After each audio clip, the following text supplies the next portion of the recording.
Hi, John from RapidHot Water in Brisbane, here to talk to you about a couple of different scenarios that I see often with customers who are too focused on price, which leads them ultimately making a poor decision and costing themselves more money in the long run. Now, we all know that money's tight and no one wants to spend a whole lot of money on a hot water system. Let's admit, it's not the sexiest thing any of us ever purchased.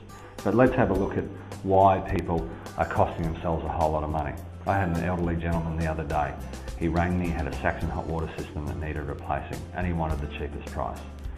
He had a quote for a 125 litre system. I didn't think this was a very good decision. Let's go through it. He buys a 125 litre hot water system. He'd been quoted this system without any valves.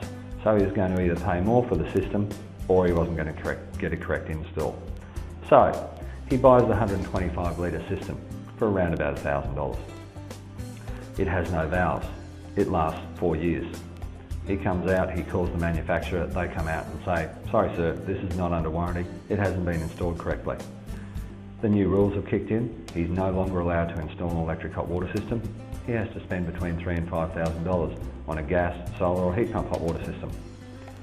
Scenario number 2, and which I directed him would be a better purchasing decision. He buys a 250 litre electric hot water system. He runs that on tariff 31, which will cost him about a third of the tariff that he would have had to have on his 125 litre unit. We install the valves correctly, and because it's a 10-year warranty unit and he gets it serviced every 5 years, it lasts him between 20 and 25 years. That was going to be around about $1,800. $800 expense up front. Yes, not everyone loves spending that, but he's going to avoid $3,000 to $5,000 spend down the track.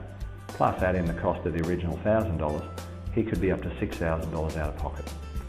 So when buying a hot water system, I would encourage people not to look at the purchase cost, but the overall cost of the system over the life of the system. And with new rules coming in Queensland, it's really important that you make the right decision to avoid expensive mistakes in such a simple thing as putting in the right hot water system. If you need any more information, have a look at our website, rapidhot.com.au. Thanks for listening.